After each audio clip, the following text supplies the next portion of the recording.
আজ হচ্ছে বৃহস্পতিবার, তোমাদের সকলকে গুড মর্নিং জানাই। এখন বাজে 8:30। তো আজকে অয়ন অফিসে যাবে। আর এই যে ফলের বাটি, আজ কি কি আছে আমার ফলের বাটিতে হচ্ছে আজকের আমাদের সকালের ফলাহার। অর্ধেক অর্ধেক অ্যাপেল খাবো, অর্ধেক অয়ন খাবে, অর্ধেক আমি খাবো, খেজুর খাবো। এখন কি করছি, একসাথে অনেকটা ফল খাচ্ছি না, অল্প অল্প করে সারাদিনে একটু একটু করে খাচ্ছি, যদি কাশিটা বেড়ে যায় ওই কারণে। তো ওর জন্য খেজুরটা নিয়েছি, কারণ আমার শরীরটা ময়েশ্চার করার খুব দরকার। আর আজকে নিবু পানিও খাচ্ছি না, নিবু, কারণ ঘরে নিবু খুব একটা নেই, নইলে নিবু পানি খাওয়া যেত। এ কয়দিনে আমি খুব হানি নিবু পানি প্রচুর খেয়েছি আমার এই শরীর খারাপের মধ্যে। যাই হোক, ফোনটা কাটলাম, কাশি হচ্ছিল, হঠাৎ করে কথা বলছি তো। ঘরে আসলে এত কথা তো বলি না, দুটো লোক থাকি, অত কথা না আমরা মানে কথাও তো বলা হয় না। তো হুট করে কথা বলছি, এখন ক্যামেরার সামনে কিন্তু কথা আমি অনেক বেশি বলি, ঘরে আমি এত কথা বলি না। হয় না, খাও। কালকে বুধবার গেছে একাদশী,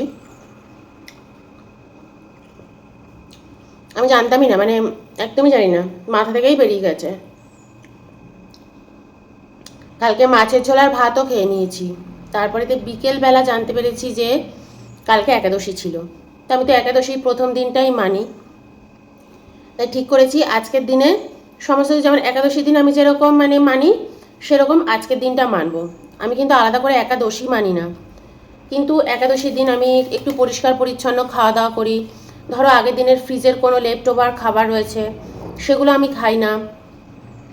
সেই দিন হালকা কিছু খাবার খাই, ভাত রুটিটা লুচি এগুলো অ্যাভয়েডই করি, ময়দা ভাতের জিনিস। হালকা একটু মুড়ি চিড়ে এই ধরনের জিনিস খাই, সাবুর খিচুড়ি খাই, মানে এরম খাই। আর হালকা ফুলকা সবই খাই, মানে আমি চেষ্টা করি ভাত রুটি লুচি এগুলো যাতে না খাওয়া যায়। আবার কখনো কখনো দরকার পড়লে একটু লুচি টুচি খাওয়া হয়েও যায়। একেবারে যারা একাদশী যারা মানে তাদের মতন কিন্তু কিছু মানি না এই, কিন্তু একদম নিরামিষ খাওয়া দাওয়া করি, কোনো পেঁয়াজ রসুন তো খাই না। ওই বললাম, আগের দিনের কোনো যদি নিরামিষ তরকারি বা ভাত বা কোনো কিছু থাকে, কোনো কিছু খাই না, মানে আজকে একদম শুদ্ধ আহারই করি। তো এইভাবেই আমি মানি। কালকে তো একদম ভুলে গেছিলাম, শরীরটাও ভালো না, শরীরের দিকেই এখন বেশি নজর দিয়েছি। তো যাই হোক, এই মাছটা ছিল উল্টে ভালো হয়েছে, বুধবার মাছ শেষ হয়ে গেছে, আজকে বৃহস্পতিবার।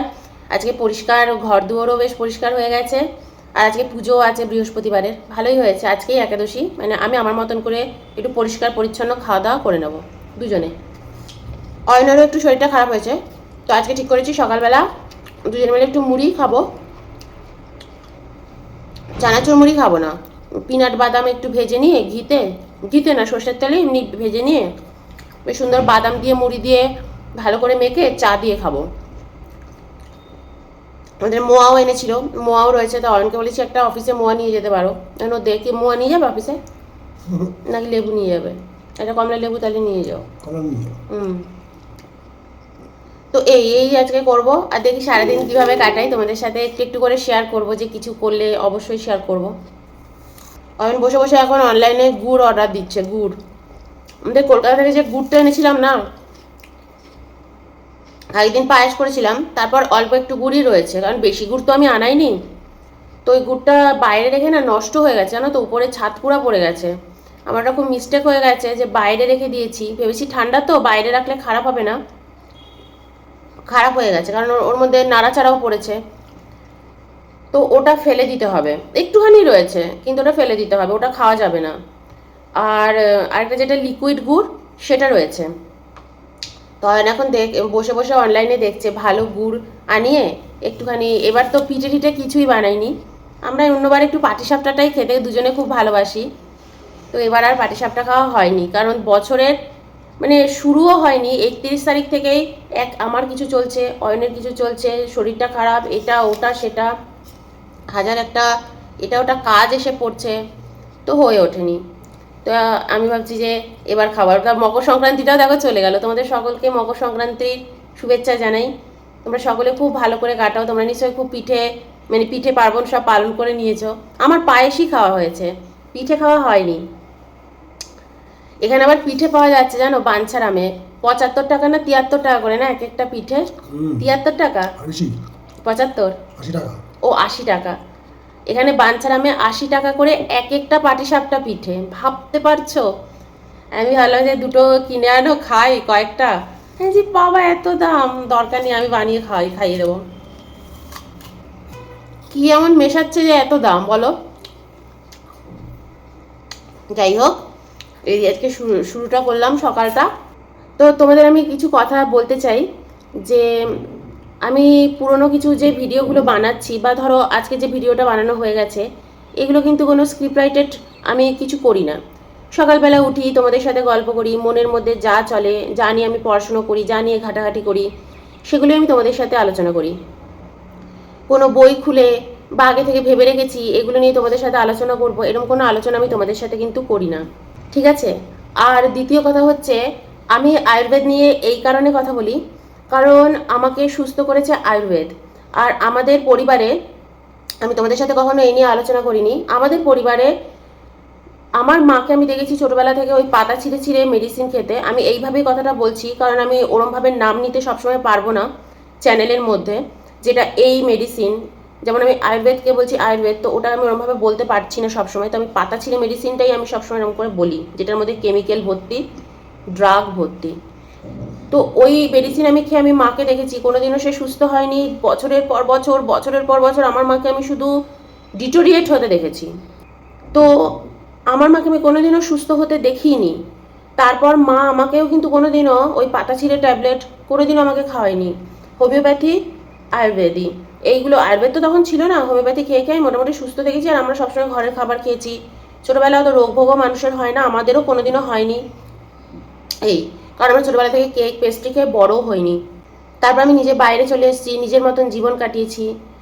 এতে না আমার জীবনে যত সমস্যা হয়েছে, বা অয়নের পরিবারে, মানে আমার শ্বশুরবাড়ির পরিবারে আমি দেখেছি, আমার জ্যাঠা শ্বশুর কিন্তু ক্যান্সারে মারা গেছেন, অয়নের বাবা ক্যান্সারে মারা গেছেন, অয়নের দিদি ক্যান্সারে মারা গেছেন।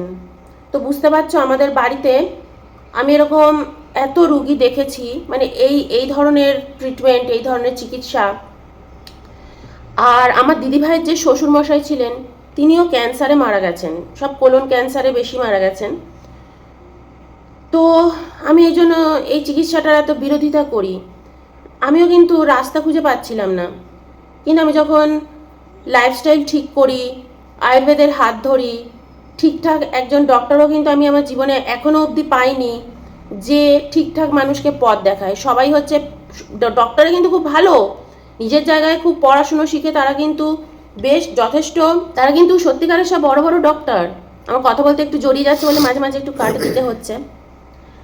আর কিন্তু তারা সঠিকভাবে চিকিৎসা করতে চায় না, তারা হাতে পেশেন্ট রাখে।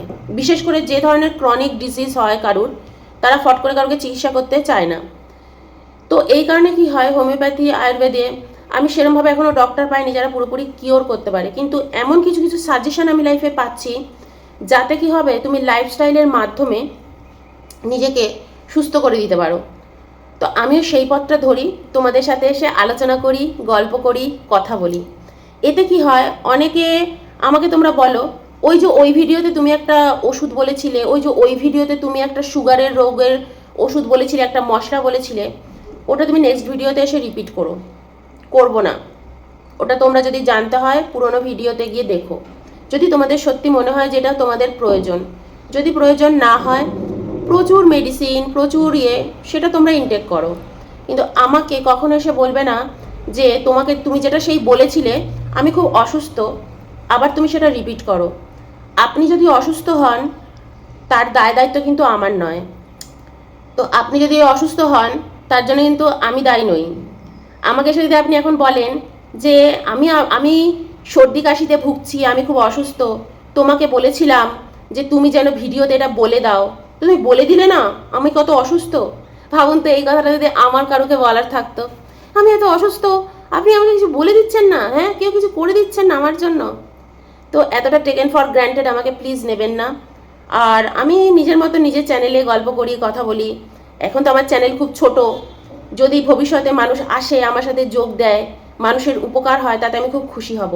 কিন্তু কখনো কারোকে না এতটা টেকেন ফর গ্র্যান্টেড নেবেন না যে আমি তোমার ভিডিও দেখতে পারবো না পিছনে গিয়ে, কিন্তু তোমাকে একটা কমেন্ট সেকশানে প্রশ্ন লিখে দেব, তুমি পরের ভিডিওতে এসে আমার প্রশ্নের উত্তর দেবে, এমন হবে না। যাদের সত্যি প্রয়োজন আছে আমি তাদের অবশ্যই উত্তর দেব। এমনও হচ্ছে কেউ কেউ আমার কাছে ওষুধ জিজ্ঞেস করছে, আমি কমেন্ট সেকশনে লিখে দিচ্ছি যাতে আমার নেক্সট ভিডিওতে বলতে না হয়। আমিও তো কষ্ট করে করে টাইপ করছি, লিখছি। তারা কমেন্ট সেকশন খুলে পর্যন্ত দেখছে না যে আমি একটা প্রশ্ন করেছি, উনি একটা উত্তর দিয়েছেন, একটু খুলে দেখি কিছু উত্তর দিলেন কি না। নিজের মতো লিখে যাচ্ছে, আবার এসে লিখছে এ কি তুমি বললে না, মানে উনি ভিডিওতে দেখবেন আমি একই জিনিস বলবো পরের ভিডিওতে, তারপরের ভিডিওতে। কেন কেন বলবো? এটা কি কোনো স্ক্রিপ্ট রাইটেড ভিডিও হচ্ছে নাকি? না আমি এখানে কোনো ডক্টর যে আমি এখানে মেডিসিন দিচ্ছি? আমি উপকার পাচ্ছি, আমি বলছি। অনেক সময় এমন হচ্ছে অনেক সুগার পেশেন্টরাও এসে জিজ্ঞেস করছেন যে সুগার নিয়ে কিছু বলো। আমি এর জন্য জানেন বই ঘেটে পড়াশুনো করে কারুর ভিডিও দেখে, যে কারুর একটা ভিডিও দেখলাম আর বলে দিলাম না, আমি যাকে বিশ্বাস করি সেরকম কারুর ভিডিও দেখে, যার উপর আমি আস্থা রাখতে পারি, এরকম কারুর ভিডিও দেখে আমি আপনাদের কাছে এসে বলি যে এটা না আমি জানতে পেরেছি, আপনারা এটা ফলো করতে পারেন। এবার ভাবুন আমাকে কারা দেখছে কারা দেখছেন না আমি তো জানি না, কারা আমাকে ফলো করবে, কারা আমাকে গালাগালি দিচ্ছে উল্টো দিক দিয়ে আমি তো তাও জানি না, তাই না? তো আবার অনেকে মনে করে বাবা উনি আবার এটা নিয়ে বড় বড় লেকচার দেন। তো কত লোকের কত মতামত, মানুষ ভিন্ন ভিন্ন, তাই না? নানা মুনির নানা মত। কিন্তু তার মধ্যে থেকে যারা আমাকে ভালোবাসছেন, যারা এসে আমার উপর বিশ্বাস রাখছেন যে হ্যাঁ আমি এটা পালন করব মমি, চেষ্টা করব, তো তারা আমার সাথে যোগাযোগ করছেন বা আমার সাথে কানেক্ট হচ্ছেন, নেক্সট ভিডিও দেখছেন। প্রত্যেক ভিডিওতে কিন্তু আমি চিকিৎসা এগুলো নিয়ে কথা বলি না, সব কিছু নিয়ে আমি কথা বলি, আমি গল্প করি। এই যে সকালবেলা এখন বসছি, 9টা বাজতে চলেছে, আমাকে এখন মুড়ি ভাজতে হবে, বাদাম ভাজতে হবে, অয়ন খাবে, অফিসে যাবে। এই সময়টা আমি তোমাদের সাথে গল্প করি, কারণ তোমরা আমার কথা শুনতে বেশি ভালোবাসো আমার কাজ দেখার থেকেও। তোমরা সবসময় আমাকে বলো যে দিদি তুমি কথা বলবে, তোমার কথা শুনতে খুব ভালো লাগে, তাই আমি তোমাদের সাথে এত কথা বলি, আমার কথা শুনতে যাতে তোমাদের ভালো লাগে এবং উপকার হয়। তো এরমভাবে আমাকে বলবেন না যে আপনি কোনো ভিডিও দেখেছেন কোনো ওষুধ, আমাকে পরের ভিডিওতে এসে সেটা নিয়ে বলতে হবে। আপনি নিজে পিছনে গিয়ে ভিডিও দেখুন যদি আপনার দরকার থাকে, না দরকার থাকলে ছেড়ে দিন, আমাকে ফোর্স করবেন না। এগুলো খুব বাজে লাগে। আর আমি কমেন্ট সেকশনে লিখেই যাচ্ছি যে আপনি ভিডিওটা দেখুন, ভিডিওটা আপনি দেখেই না। এগুলো খুব বাজে জিনিস।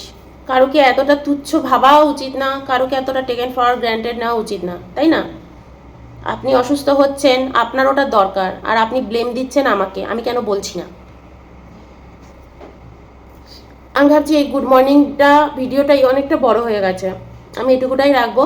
আর পরের কাজটা আমি পরে আবার তোমাদের সাথে শেয়ার করব, আজকেই হয়তো শেয়ার করব সন্ধ্যেবেলা।